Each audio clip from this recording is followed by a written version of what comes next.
Amigos televidentes, buenas noches. Las historias que vamos a conocer el día de hoy corresponden a un tema que realmente está afectando la salud del país. Y lo bueno es que existen alternativas para solucionarlo, pero es muy necesario estar informados. El cuerpo humano posee un órgano encargado de eliminar todos los desechos peligrosos de nuestro cuerpo provocados por la misma nutrición. Su mal funcionamiento puede provocarnos graves problemas de salud. Hoy tendremos testimonios de vida o de supervivencia ante la enfermedad insuficiencia renal. La enfermedad renal crónica afecta a cerca del 10% de la población mundial. Se puede prevenir, pero no tiene cura.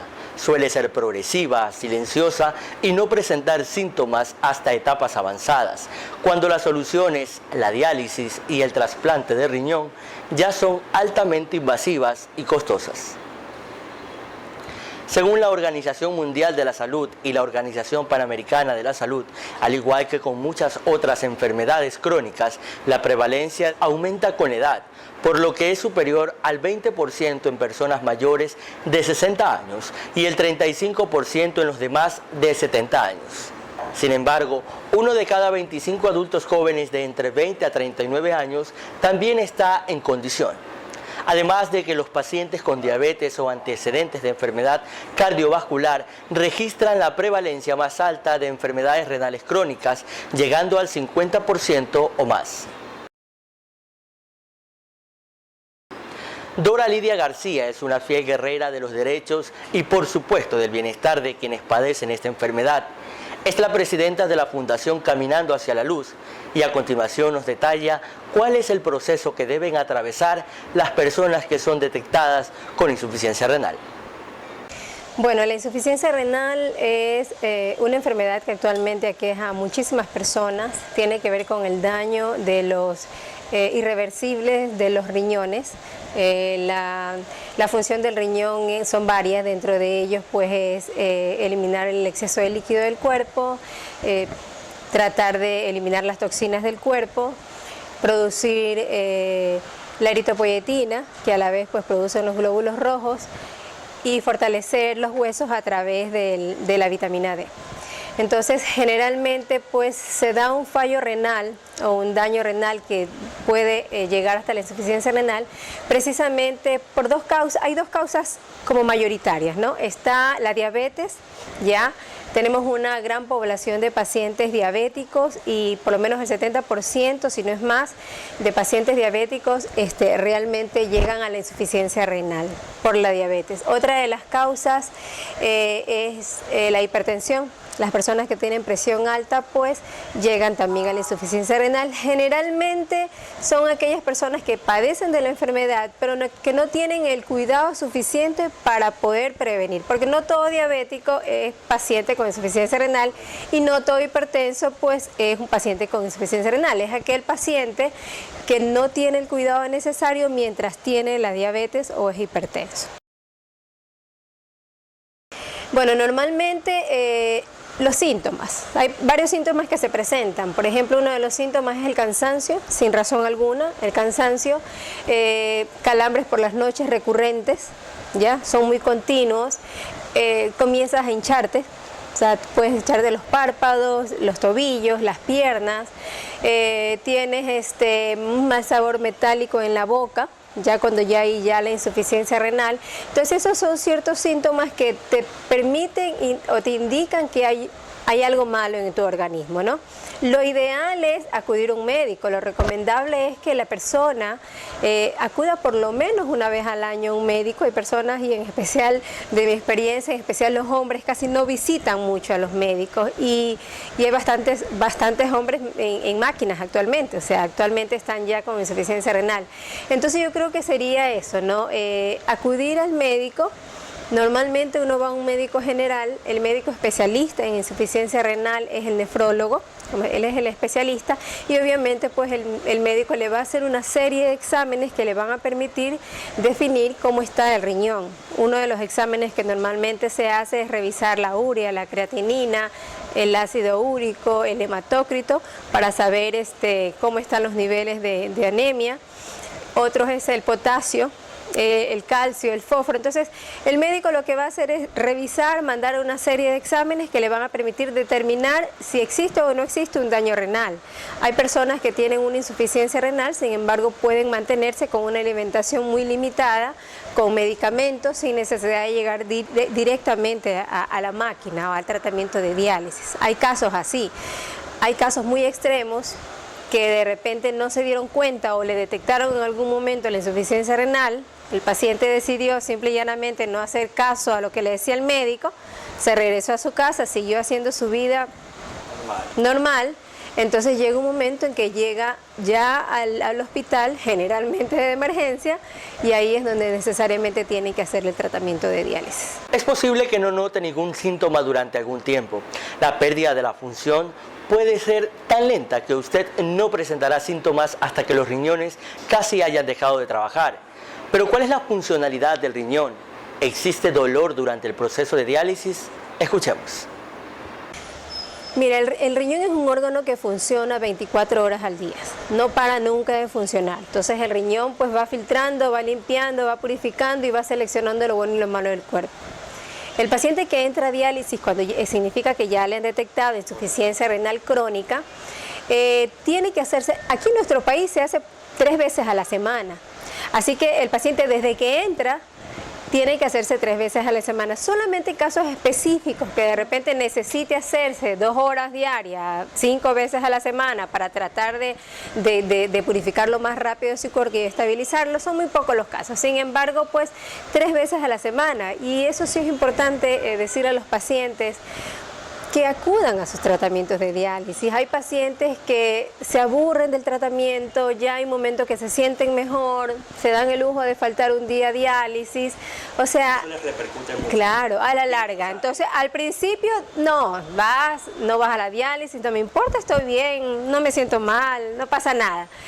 Pero a medida que pasa el tiempo, si es que eres constante en esa mala disciplina, o sea, una mala costumbre, a la larga sí te va a afectar. Generalmente cuando recién entra el paciente en el hospital o en el lugar donde lo atendieron, pues le ponen un catéter, ya que es un catéter que generalmente dura de 1 a 3 meses, y a través de eso le hacen la diálisis. No tiene dolor, realmente va conectada a la máquina de diálisis, el filtro, y pues no hay dolores.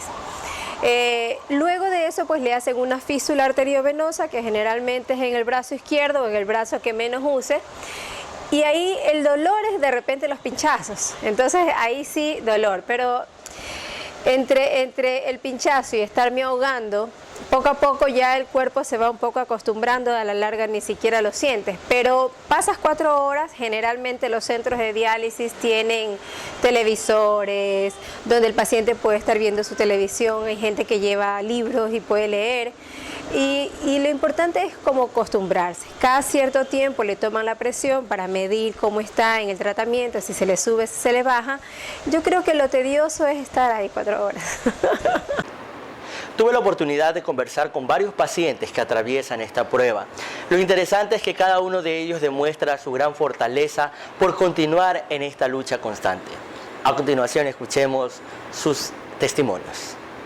Yo cuando estaba en el año 91 estudiando, empecé a sentirme enferma y siempre postergaba ir al hospital porque ya el trabajo, la universidad. Hubo un momento en cuando yo ya no pude más levantarme de la cama y ya me veían hinchada y pálida. Mi mamá dijo, hasta aquí vas. Me llevaron de emergencia al hospital porque ya no solamente era hinchada, pálida, también estaba yo ya con dolores de cabeza y empezaba a vomitar, entonces me llevaron, ya ellos se tomaron a cargo mis padres de llevarme. Y me llevaron donde los doctores, pero los doctores no daban con mi enfermedad. Me mandaban otras cosas. Me decían, ay, que su hija está con estrés, que su hija tiene anemia, que su hija tiene otras cosas. Pero nunca se dieron en la molestia de revisar los riñones. Cuando ya me puse más grave, por contactos de otros médicos me llevaron de emergencia al seguro y ahí me hicieron exámenes completos y ahí me diagnosticaron que tenía insuficiencia renal. Sí, cuando me dijeron no lo entendía porque no sabía nada de la insuficiencia renal. De ahí fui donde un médico amigo y me explicó. De ahí ya, cuando me dijeron, fui al hospital porque lo mío era, me puse bien delgada y cansancio. De ahí ya me dijeron que tenía insuficiencia renal y ingresé enseguida a hacerme la diálisis. A mí me diagnosticaron la insuficiencia renal en el 2004. O sea, yo cuando ya caí con esto fue directamente a hemodiálisis, porque yo vivía en el campo, en Vince, recinto San Manuel. Cuando yo ya comencé a hincharme, lo último ya hincharme, porque más antes eran mis dolores de cabeza y ya con más años más frecuentes, mareos. En el trabajo, rozando el machete, eran los dolores de cabeza y los mareos. Pero nunca sabía, pues, como nos metido en el campo, que era esto. Pues yo cuando salía a Vince, salía a comprar medicamentos así para el dolor de cabeza, lo que me diagnosticara el farmacéutico. Los doctores empezaron a intentar con dieta y con unas pastillitas nada más para ver si yo podía soportar, como decir, no entrar a diálisis.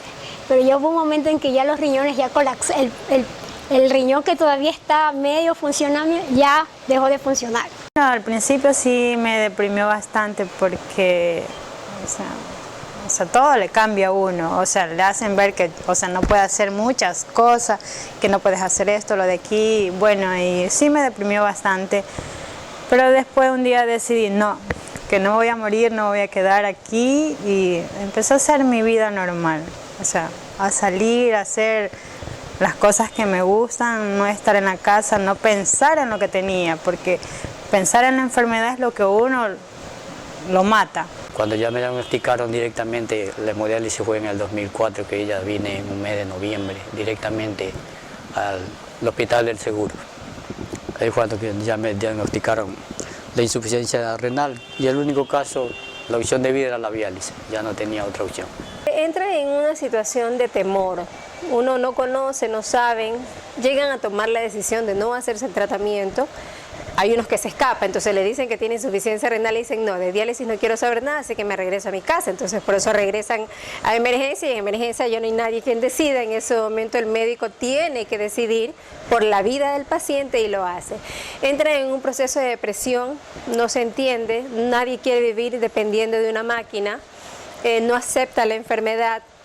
Hay un proceso de negación del paciente que puede durar hasta 6 meses. Ya, entonces estás en el proceso de negación, vas porque no es porque quieres, sino porque te empujan tus familiares. En ese primer tiempo, pues, tienes a todos los familiares, mamá, papá, abuelos, hermanos, tíos, primos, a todos los tienes alrededor tuyo para empujarte a que lo hagas, ¿no? Y luego poco a poco va soltando y el paciente incluso va decidiendo comenzar a ir a solo al tratamiento. Pero sí hay un proceso de depresión que tienen los pacientes, un proceso de negación, mucho temor, tienen miedo, no saben qué va a pasar, no tienen ni siquiera claro en ocasiones que eso es un tratamiento de por vida. Entonces hay unos que piensan que mañana voy a estar bien y ya voy a salir de diálisis. Es ahí donde se agarran de la fe que se tiene hacia Dios. Entonces sí es un proceso que no es fácil, hay personas que pueden durar 6 meses el proceso, pero hay personas que les puede durar toda la vida el proceso y nunca aceptarlo. Entonces eso sí es más crítico, porque si anímicamente no estás bien, físicamente no lo vas a lograr estar.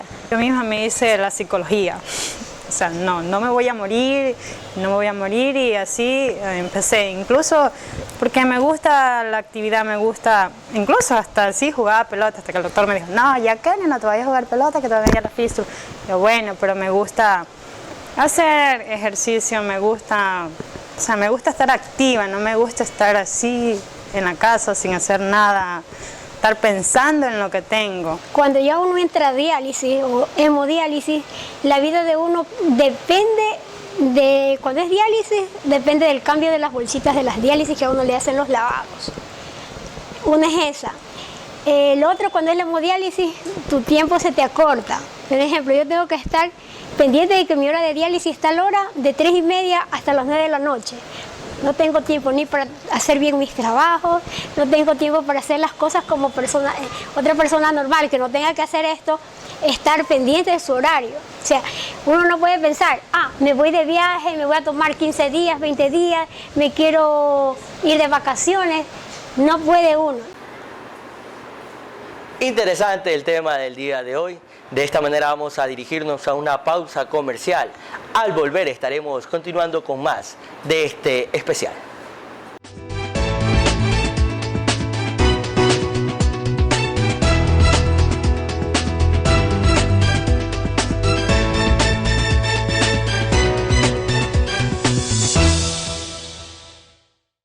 Sin duda alguna, la familia es un pilar fundamental en el proceso de la enfermedad. Muchos solo tienen una simple noción de lo que esto implica. Otros, el desconocimiento es total y toca aprender. Los seres humanos somos seres sociales. Nacimos de una familia y la familia precisamente es el apoyo. Ya ese apoyo que tiene que estar ahí. Hay pacientes que efectivamente, como te comentaba, sí, al principio están todos. Poco a poco la experiencia que hemos visto y que se ha visto es que poco a poco la familia, claro, ni siquiera la familia sabe que ese es un tratamiento de por vida, entonces todo el mundo quiere apoyar porque mañana sale de diálisis, pero cuando ve que esto amerita o quita tiempo de esa, porque la insuficiencia renal no trastoca la vida solo del paciente, sino de toda la familia completa. Entonces ahí es importante el apoyo, el estar constante ahí, ayudarle con la dieta. Una de las cosas más difíciles para el paciente es dejar de comer lo que le gusta. Entonces no comer lo que me gusta, no comerme el rico bolón, el rico verde, la rica papa, o sea, es muy difícil y obviamente hay conflictos porque el familiar que quiere que esté bien pues se dedica a hacerle lo mejor, a cuidarle, a darle la comida, entonces el paciente siente que le están dando la peor comida. Ver que la familia come esa comida llena de condimentos y bien olorosa y uno nomás una sopa blanca sin nada, uno se muere. Yo me moría, yo me ponía a llorar, yo no quería ni comer, pero poco a poco, yo aunque sea escondida, pero ya eso me hacía mal por la presión, pero ya de a poco mi familia fue ayudando a que ellos también iban comiendo lo mismo que yo comía. Claro que ellos le subían un poquito la sal, pero ya por lo menos yo veía que ellos comían lo mismo y ya me tranquilizaba un poco. Pero como se dieron cuenta de que esa comida que uno se come aparentemente que es riquísima, hace daño a nuestra salud, entonces se dieron cuenta de que eso también les podía afectar a ellos. Y eso es lo que está afectando a toda la población. La mala alimentación, no saber nutrirse bien. Entonces, mi familia también adoptó comer bajo en sal para ayudarme a mí, comer menos condimentado. Entonces, yo ahí, en ese sentido, ya me sentí más tranquila. La familia debería entrar. O sea, el apoyo sería que él entre en este proceso de dieta, que de repente no va a comer totalmente sin sal, pero a la final si este paciente es un padre de familia diabético, ¿ya? O sea, lo que nos dicen las estadísticas que posiblemente uno de los hijos vaya a ser diabético, porque la diabetes es congénita. Entonces, sería mejor que todos. Entonces, no es que tú comes rico y yo como malo porque soy el paciente. Entonces, a mí me tratas mal. Y ahí estamos preveniendo también. Obviamente, entonces lo ideal es eso, tratar en lo posible de que cuando se sienten a la mesa todos coman por igual. La reacción de ellos era que pensaban que yo ya no iba a volver a resistir como se volver a vivir. Era lo que yo en cierto modo pensaba, porque nunca había visto ese caso, al menos en mi familia y en mi tierra, nadie había sufrido de este caso de lo que es insuficiencia renal. Comunicación es importante que se exprese, ¿ya? Y que el paciente tenga un ambiente dentro de la familia donde pueda expresar lo que siente. Ya a veces encuentras una familia que sí da apoyo al paciente, pero también te encuentras a familias que no les das como todo el apoyo. Y no solamente ahí, sino de repente en los centros de diálisis, que es donde pasan prácticamente 3 veces a la semana. ¿Cuánta información reciben los pacientes al momento de ser diagnosticados? ¿Dónde deben acudir? ¿Quiénes pueden orientarnos? Dora Lidia nos explica varias alternativas. Al no tener el conocimiento, el paciente no va a poder tomar conciencia de lo que le está pasando, ¿ya? Simple y llanamente pensará que esto es temporal, a la final no va a tomar las precauciones necesarias en el tema de la alimentación y Al final decidirá no seguir en el tratamiento porque pensará que va a estar bien y lo que le puede pasar es que el paciente vaya a fallecer. Entonces, la primera información y comunicación la debe recibir en los hospitales. Luego, obviamente, en el centro de diálisis que es remitido, pues hay todo un equipo de apoyo para el paciente. Está el nefrólogo, psicólogo, nutricionista, trabajo social, que precisamente ayuda un poco al paciente en darle toda esa información. Ya, incluso los aspectos psicológicos del paciente, hay muchísima información que de repente no sienten dentro del aspecto psicológico, qué pasa con mi sexualidad, luego de, entonces hay muchas inquietudes que hay que irlas pues obviamente pues ayudando a solucionarla para que entienda que estás haciéndote un tratamiento de diálisis, sí, pero no es que debes dejar de hacer otras cosas, que a veces es un error, entonces ya no voy a poder trabajar toda mi vida. Entonces ya soy un paciente condenado a una máquina y lo único que voy a hacer es eso.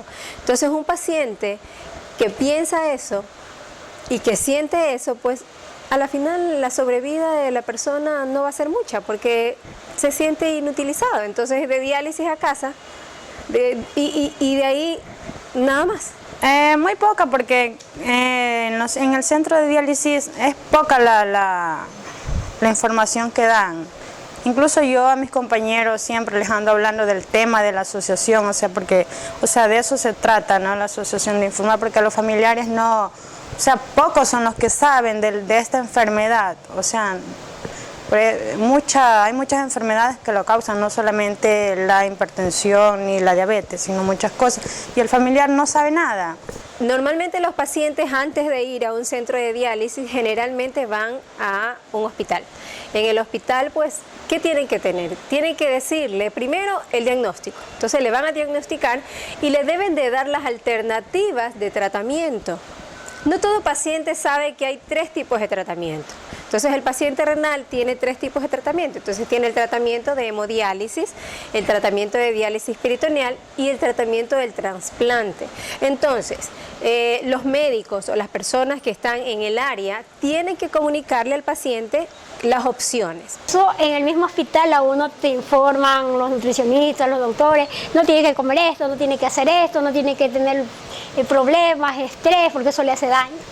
Y también esta enfermedad, por ejemplo, hoy estoy bien y al rato, cualquier sea el pretexto, como uno dice, ya está mal, le duele la cabeza, le da ganas de vomitar, son consecuencias de la enfermedad.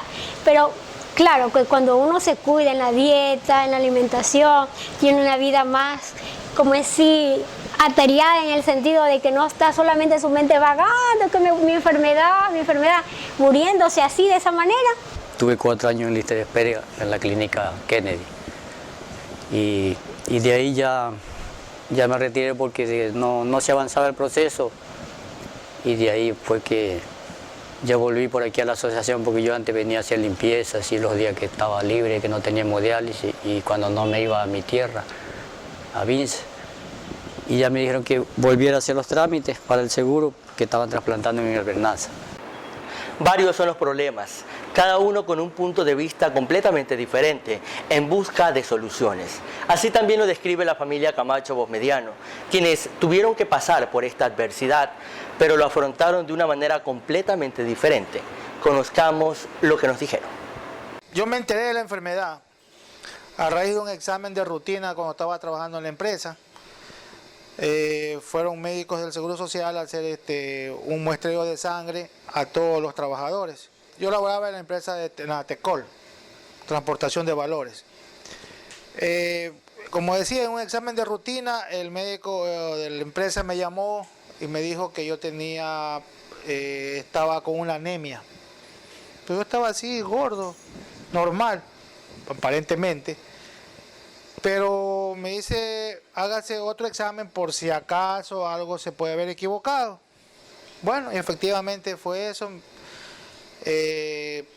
Hablé con mi esposa y en lo posterior me fui a hacer un examen a un laboratorio particular, en lo cual confirmaron que yo estaba con anemia. Entonces nosotros fuimos de un clínico para que evalúe los exámenes. Y el clínico, viendo mis exámenes, me dijo que él me derivó a un nefrólogo. Y el nefrólogo, viendo los exámenes y y me revisó y me dijo que sí, efectivamente yo tenía glomerulonefritis altamente progresiva. O sea, es una enfermedad renal irreversible. Bueno, recordando ese momento que fue bastante difícil para nosotros, bueno, yo en realidad creo que fui la persona que más entendió el problema que estaba atravesando mi esposo. Él, lo contrario, creo yo, como una reacción normal, considero, ¿no? Cuando uno se entera de una noticia así, él pues dijo que los médicos son comerciantes, que seguramente el médico está exagerando, que las cosas no son para tanto, porque él en realidad se sentía bien, no se sentía enfermo. Lamentablemente, pues el diagnóstico y los exámenes expresaban lo contrario, decían lo contrario, los resultados. Siempre había escuchado que a la gente, como todos, por costumbre decimos cuando tenemos un dolor en la espalda, me duelen los riñones, me siento como mal, parece que los riñones me han afectado, pero los doctores dicen, por ejemplo, no duelen los riñones no duelen, y menos desconocía totalmente lo que representaba esa enfermedad. O sea, no sabía lo que era el tema, cómo eran las diálisis, qué son las hemodiálisis, no sabía qué era, absolutamente no desconocía el tema. Cuando uno entra ya a lo que es una enfermedad renal, en este caso, la falla renal en la que uno se da cuenta por la hipertensión, porque lo mío fue por hipertensión, la presión alta. Lo mío fue así, flash, entras a diálisis porque entras a diálisis. O sea, ya los riñones no valen. Ya están dañados los dos y comienzan los dos a reducirse. Por ende, yo lo que es líquidos, yo no evacuaba a la misma cantidad que ingería. Entonces yo tenía una retención ya de líquido, yo me estaba llenando de líquido, me estaba envenenando con mi propio líquido. Bueno, los doctores, como siempre, yo creo, lamentablemente en el camino de la vida, yo creo que pierden un poco de humanismo, porque ellos al momento de tratar al paciente siempre son muy parcos para decir las cosas.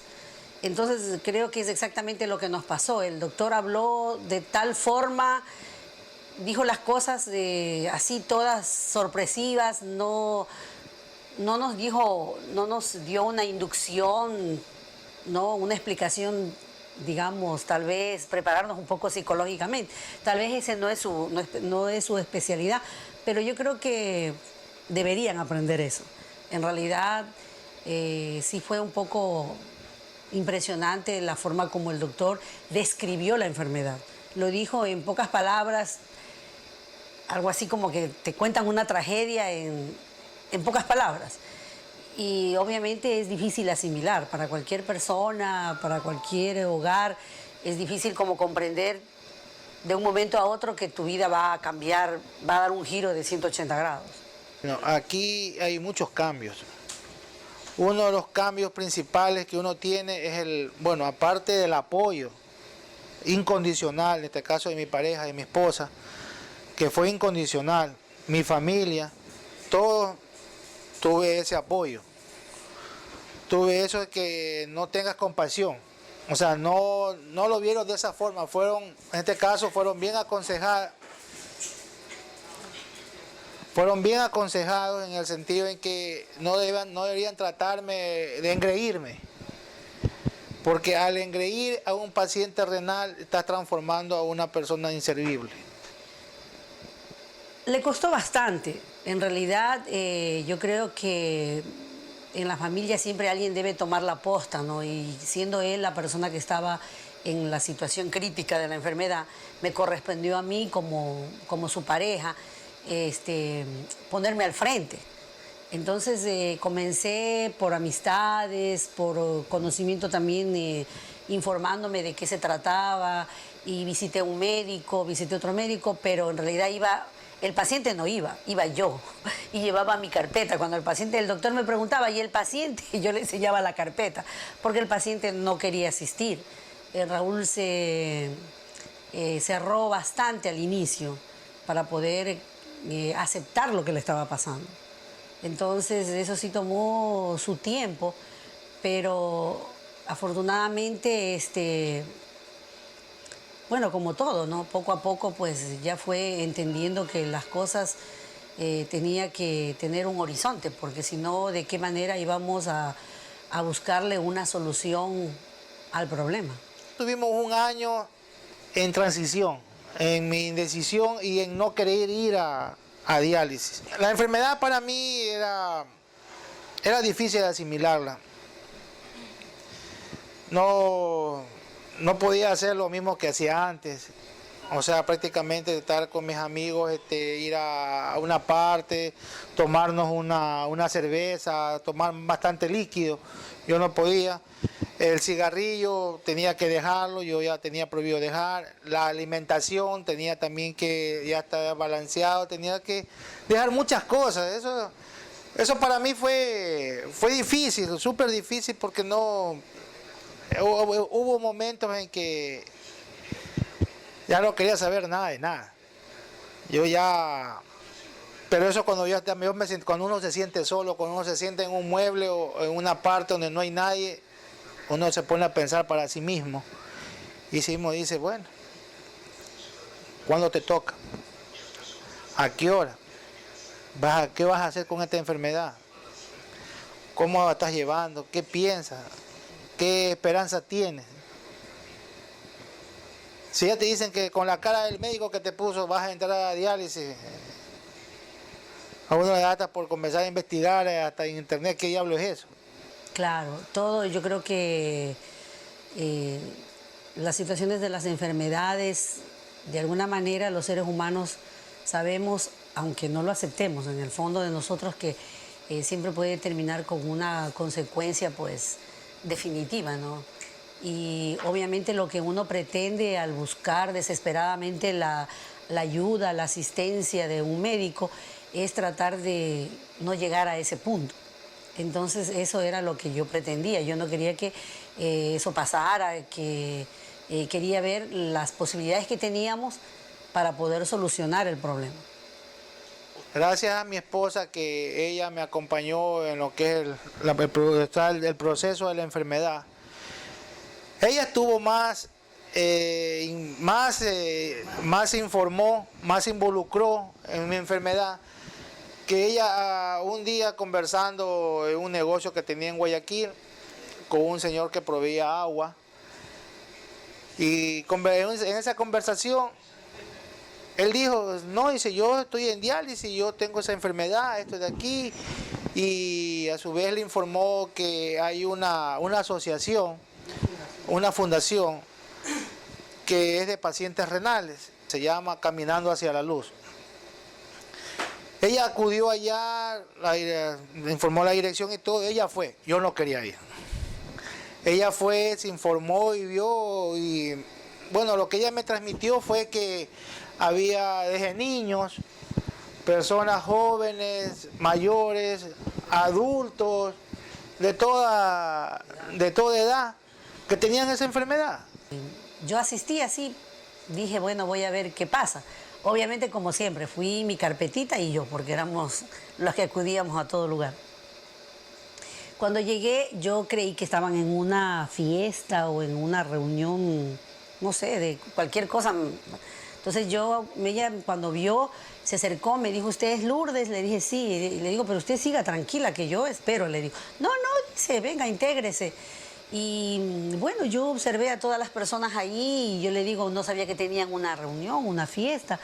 Entonces ella me dice, no, dice, es una reunión normal aquí. Yo le digo, pero ha tenido muchos invitados. Entonces ella me dice, Lourdes, me dice, pues de toda la gente que usted ve aquí, usted es la única sana. Todos aquí, los que estamos aquí, somos pacientes renales. Y yo me quedé así como sin respiración en un momento, porque yo vi niños, vi señoras, vi jóvenes, vi personas adultas, o sea, y yo no podía creer que todas las personas, yo le digo que todas las personas que están aquí, ella me dice, sí, todos los que estamos aquí somos pacientes renales. Y mírenos, dice, todos estamos, como usted nos ve, felices, conversando, partiendo de todo lo que nos pasa y compartimos. Usted tiene que traer a su esposo para que él vea y salga, dice, de esa situación y él vea las cosas de otra manera. O sea, yo siempre creía que era como todo el mundo, cuando le pasa algo, uno dice, ¿por qué a mí? O ¿por qué solo a mí? Pero ese momento yo entendí que no éramos solo nosotros, o sea, había, o sea, digamos, había tanta gente con ese mismo problema, ¿verdad? Entonces tú ya no te sientes como solo, porque yo, como le dije a Raúl, mira, tienes que ir, porque ahí tú encuentras personas con las que tú puedes conversar y te van a contar sus experiencias y vas a poder entender lo que realmente te espera, ¿no? Y también podemos encontrar una solución al problema. Ellos están organizados, ellos me hablaron que ellos tienen convenios con un hospital donde hacen trasplantes.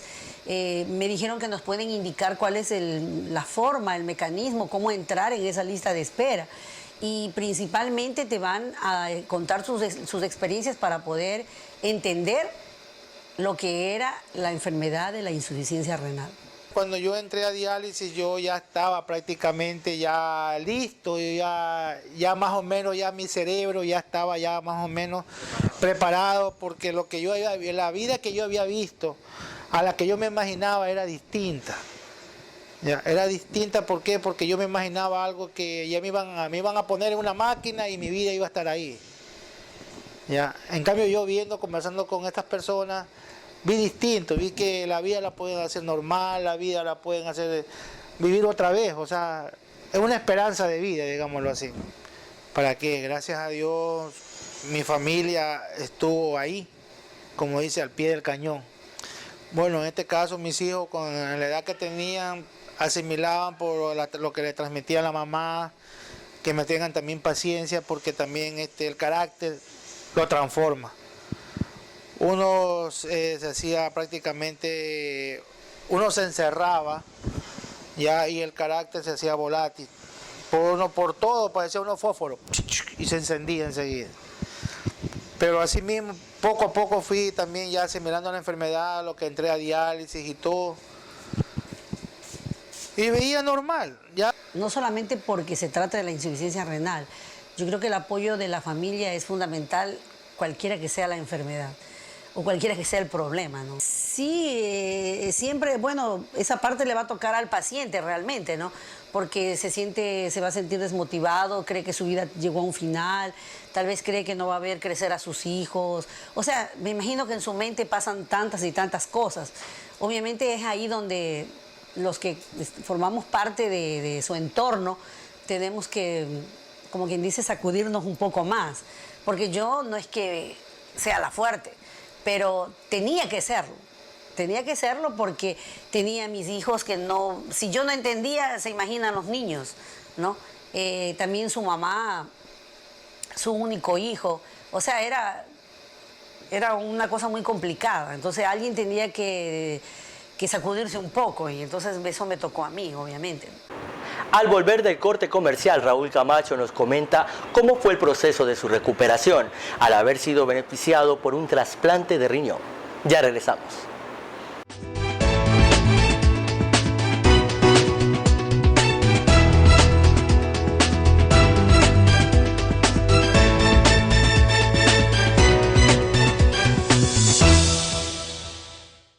Raúl Camacho nos comenta cómo fue el proceso de su recuperación al haber sido beneficiado por un trasplante de riñón. A la lista de espera. Como dijo el médico, mío puede ser una semana, 2 semanas, 1 mes, 2 meses, 3 meses, bueno, ya tenía la esperanza mía que ya estaba puesto en un papel en espera. Estaba trabajando un día, miércoles creo, no me voy a olvidar nunca, fue el partido que jugó la liga con el equipo de Brasil antes de ser campeón, la Liga de Quito. En esa semana yo recibí la noticia, fue un día miércoles, ¿sí? Yo estaba trabajando ya en la empresa, yo ya había salido de diálisis, sí, más o menos 2 de la tarde, yo recibí la noticia, yo pensaba que era un compañero que me estaba llamando, Decía, habla el doctor Jiménez, véngase urgente a Quito, tenemos trasplante. Me bloqueé, no sabía qué hacer. Me puse gago, me dijo de todo. Que ahí mis compañeros me hicieron reaccionar, me dijeron, ¿qué pasa, Raúl? ¿Qué te pasa? No, dice un señor que me llama, dice que tengo trasplante. Despierta, es trasplante, despierta, ándate, ¿qué haces aquí? Chuta. Enseguida llamé a mi esposa, mija, pasa esto. Ella enseguida se comunicó con Quito, con el médico. El médico dijo, sí, vénganse en este momento. Fuimos al aeropuerto, todo, cogimos un vuelo, nos fuimos a Quito, llegamos al hospital y tuve que hacerme la última prueba. Esa se llama la prueba de hitocompatibilidad. Prácticamente es mi sangre contra el órgano, que estaba listo en espera. Bueno, cuando Raúl me llamó, que había recibido la llamada telefónica del doctor en la ciudad desde Quito y que teníamos que viajar, yo estaba trabajando y venía de una reunión. Recuerdo tanto, acompañada de una ingeniera que veníamos de una compañía. Cuando él me avisa, yo obviamente se imagina la cara que habré puesto, porque la ingeniera, recuerdo que me dice, ¿qué pasó? ¿Qué noticia recibió? No sé, cambió su aspecto, ¿qué pasó? Y yo me quedé así como que un poco desubicada y le digo, es que mi esposo me acaba de llamar y dice que ya le van a hacer el trasplante. Entonces es algo que le digo, no sé, tengo que irme al aeropuerto, él ya está en camino para allá, yo también. Y yo recuerdo que traía un poco de documentos, mis cosas, porque veníamos de una reunión. Entonces ella, ¿para qué? Dijo, no se preocupe, yo me llevo todo esto, cualquier cosa que necesite, en este mismo taxi, que le lleven al aeropuerto. Y me ayudó, hablamos a la empresa, porque ya no íbamos a regresar, que nos íbamos a reunir allá para dar información de lo que veníamos haciendo, pero todo prácticamente cambió, no pensé en la maleta, no pensé en nada. O sea, lo único que dije es, hay que ir al aeropuerto, o sea, hay que ir al aeropuerto, porque yo recuerdo que a Raúl le dije, por favor, en este momento ya sal al aeropuerto, que yo también estoy camino para allá. Y así fue, o sea, nos encontramos allá, él pues con la ropa que había ido a trabajar y yo como salí y mi cartera. Y así nos fuimos, no pensé, Quito hace frío, no llevo nada de ropa, no pensamos nada, simplemente que había que buscar un vuelo e irnos para allá. Entonces fue así como algo que yo supongo que como, no sé, no es indescifrable, ¿no? No sé si la gente cuando dice, me saqué la lotería, tal vez reacciona así, no sé, pero esto era algo fuera no lo puedes explicar, ¿no? Para eso, yo no era el primer paciente que estaba en la lista para ese riñón.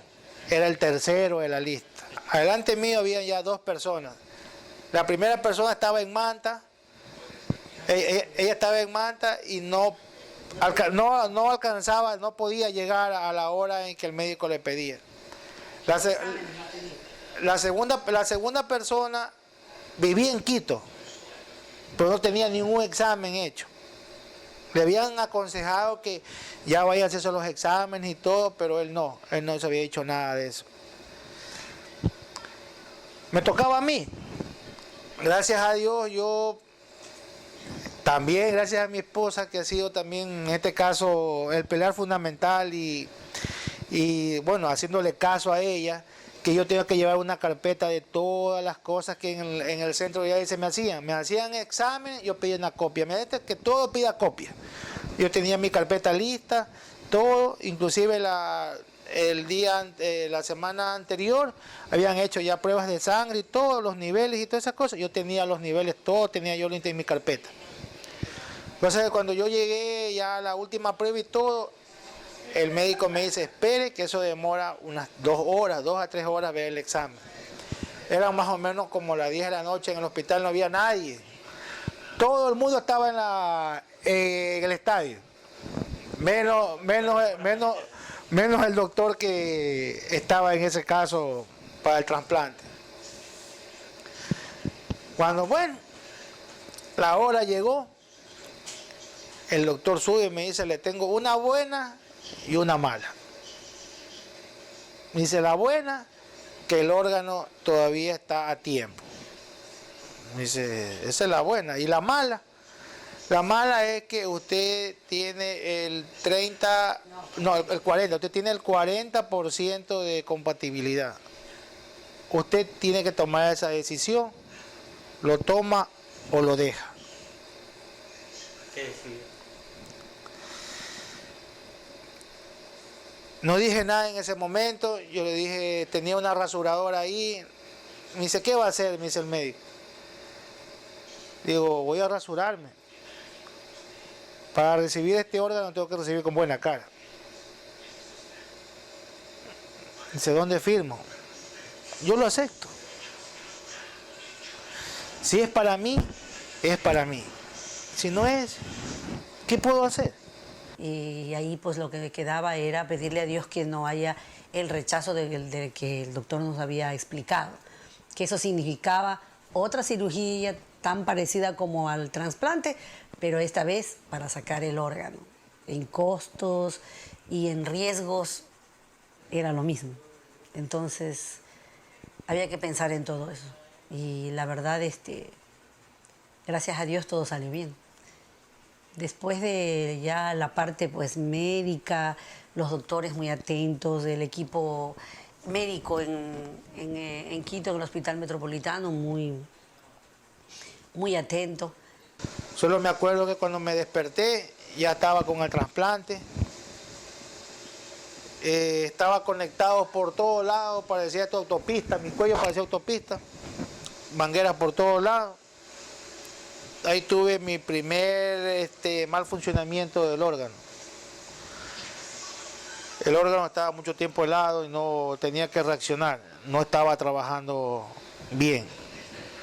Entonces los gorditos que era, me inflaron prácticamente, me llenaron de líquido, cualquier cantidad de líquido para que el órgano trabaje. Y gracias a Dios, a los médicos, en este caso del Hospital Metropolitano, me lograron que el órgano se active, el riñón se active y comenzaba a eliminar líquido. Y comenzó a trabajar a un 100%. Raúl tuvo una recuperación bastante buena, ¿no? Creo que como digo yo, su juventud. También nos informamos que el riñón era de una persona joven. El señor pues tuvo sus 2 riñones buenos.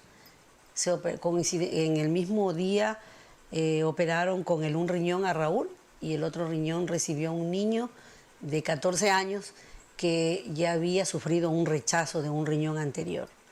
Entonces esa fue una bendición para las 2 familias, ¿no? Eso fue muy bonito. Bueno, el trasplante en la actualidad ha pasado 8 años. En junio cumplo 8 años. He visto compañeros, testimonios de ellos que tienen trasplantes 20 años, 22 años. He visto compañeros que han fallecido, no por el trasplante, sino que por otro órgano. El rechazo puede dar al mismo rato que uno hace en el trasplante, como en cualquier momento de la vida que uno tiene. Es un rechazo. El organismo de uno puede despertar sus defensas y pueden atacarlo. Por eso nosotros siempre peleamos por la medicina. La medicina de nosotros tiene que ser de buena calidad. Buena calidad. Ya. No estoy diciendo que debe ser exclusivamente de un laboratorio en sí, sino de calidad de medicina. Hablamos de eso y hemos tratado nosotros ese punto en la asociación de todas esas cosas. ¿Por qué? Porque nos da miedo. A todos nos da miedo saber que por culpa de una medicina X vamos a regresar otra vez a donde no queremos regresar. El gobierno en sí ha hecho muchas cosas. ¿Para qué? Todo tiene sus cosas buenas. Y el gobierno ha hecho cosas buenas como fomentar el trasplante y lo que es la donación de órganos. Pero así mismo tiene su contra. mantener esa vida. No lo mantiene. Hoy en día ya no se escucha el trasplante. Hoy en día lo que se escucha son más personas caen con insuficiencia renal. Más personas tienen hipertensión arterial elevada. Más personas tienen están con diabetes y todas esas cosas. Porque todo eso, diabetes y la hipertensión, llega a insuficiencia renal. Son dos cosas que van cogidas de la mano y atacan justo los órganos más sensibles que tenemos nosotros, que son los riñones. Y cae a eso. Sí, definitivamente nosotros aquí en el país no tenemos esa cultura, ¿no? Tenemos ese temor, nosotros creemos que cuando un familiar nuestro fallece queremos tenerlo el cuerpo enterito, ¿no? Consideramos que eso realmente puede ser la luz para otras familias. Entonces ahora, gracias a las campañas y a la decisión de las políticas de Estado, esas situaciones se están cambiando y eso es bueno, positivo, porque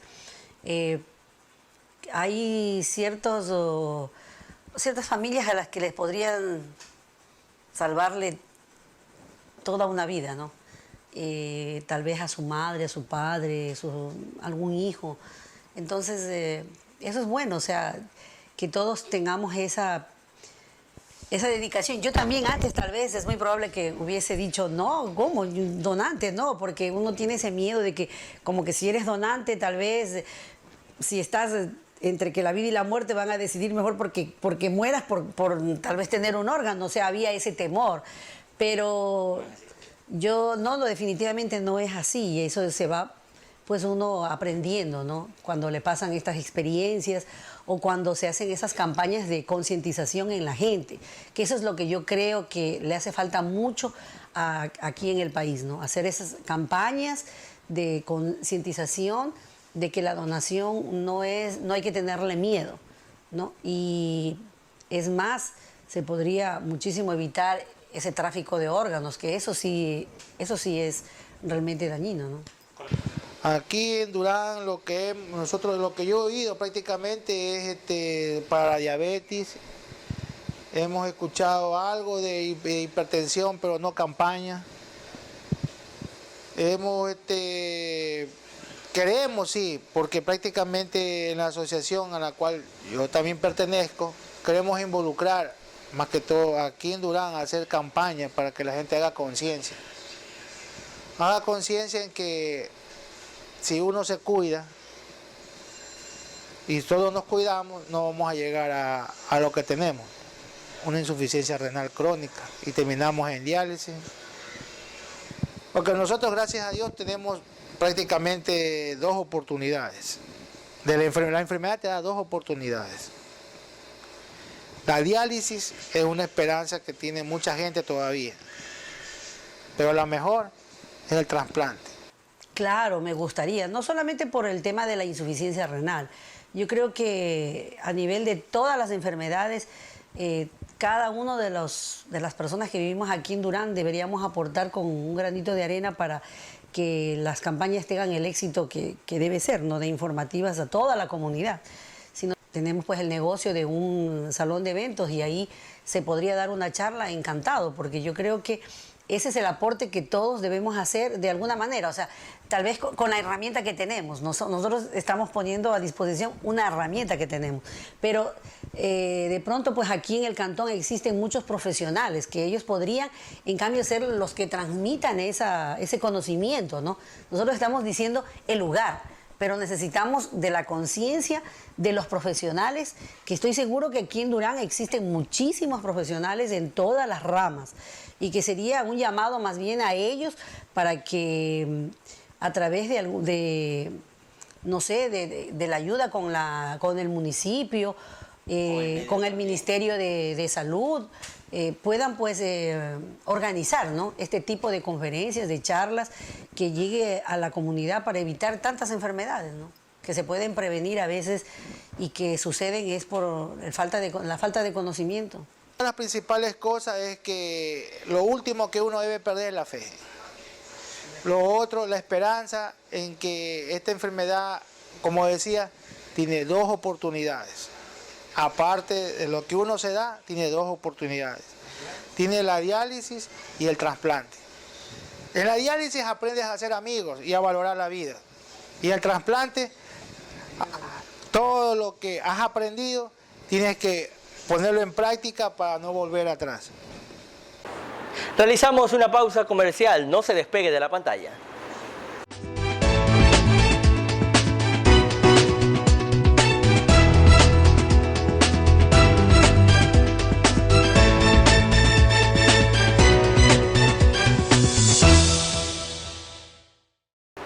Algo bastante interesante que ocurrió dentro de esta conversación es que Dora García nos confesó que también padeció esta enfermedad y nos manifiesta las adversidades que ella también tuvo que pasar durante su enfermedad.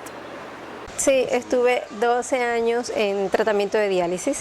No fue fácil, no fue fácil, sin embargo, pues claro, lo que te comento es que hay decisiones que se toman. Y una de las decisiones fue que, aunque no me gustaba la idea de depender de una máquina, lo que sabía es que no me iba a morir.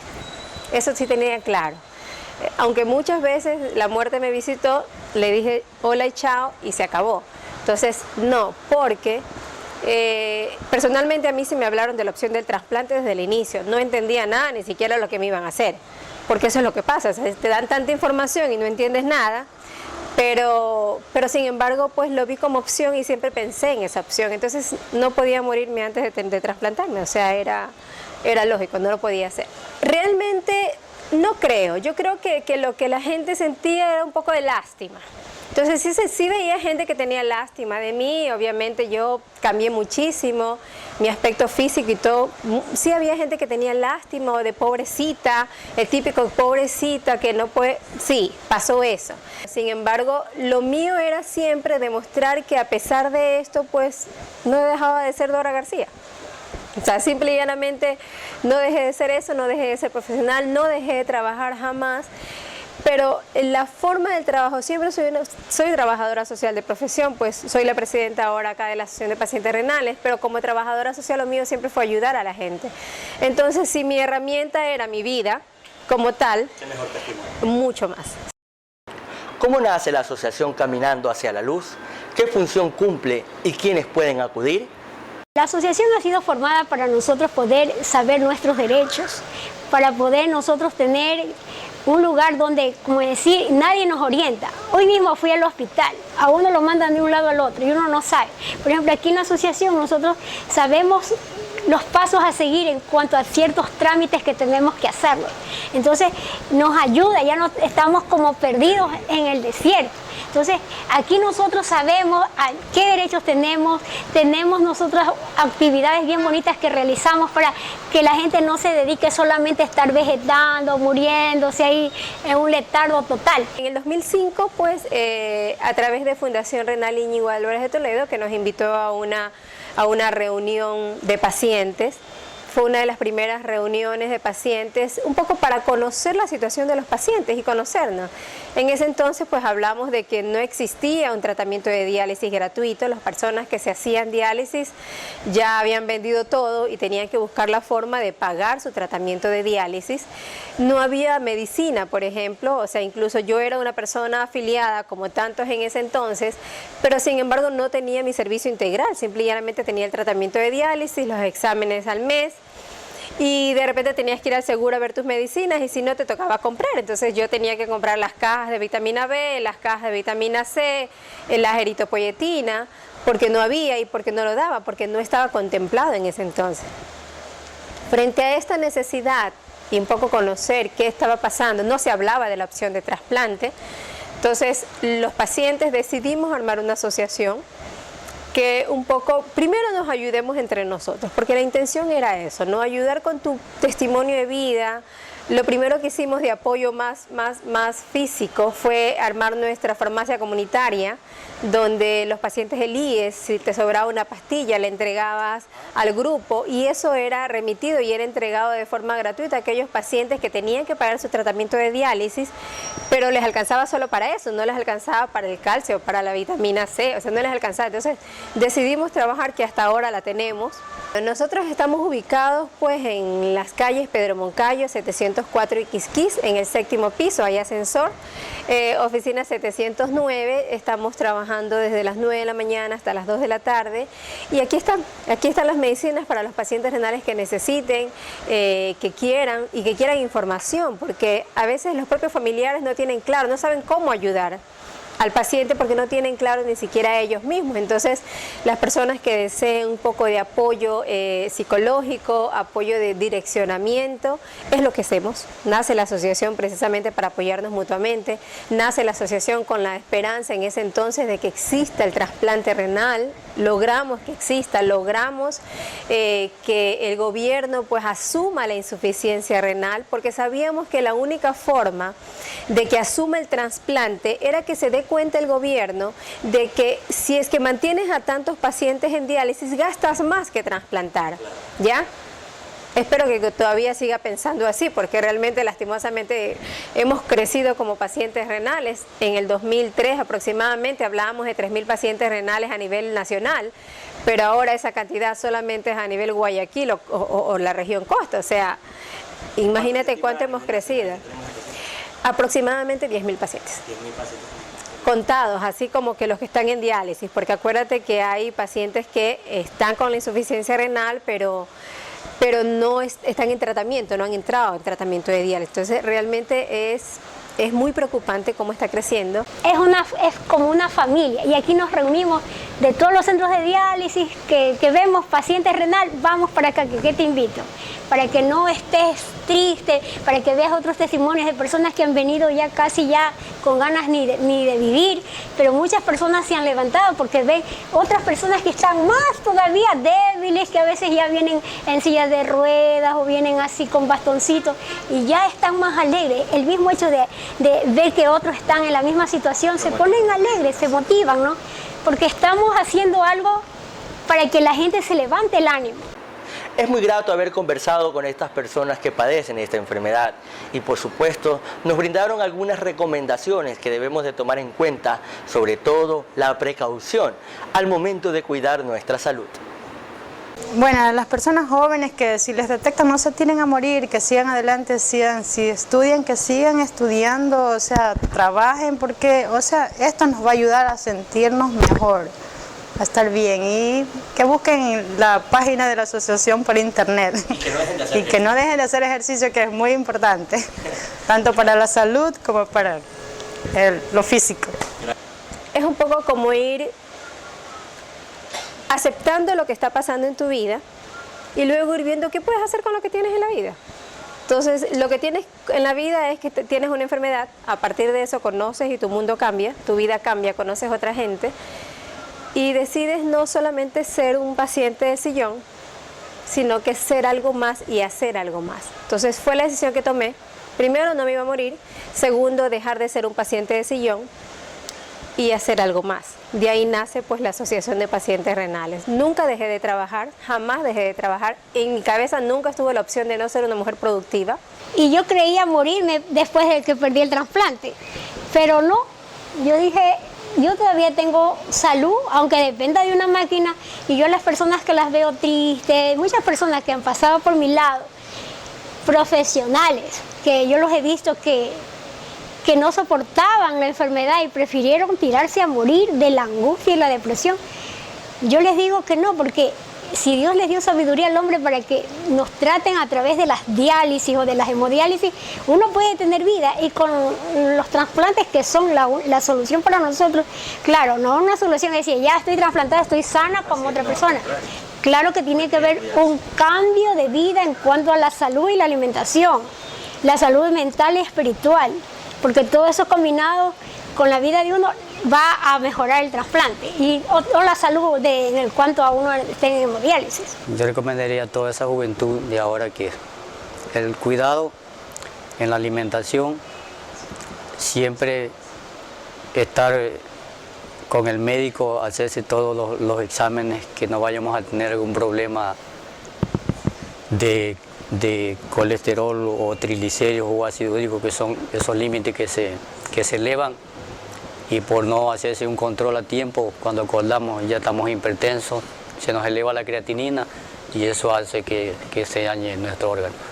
Porque como le digo, mucho en mi casa, en mi familia, o sea, nadie sabía lo que es la insuficiencia renal. Soy yo el primer caso.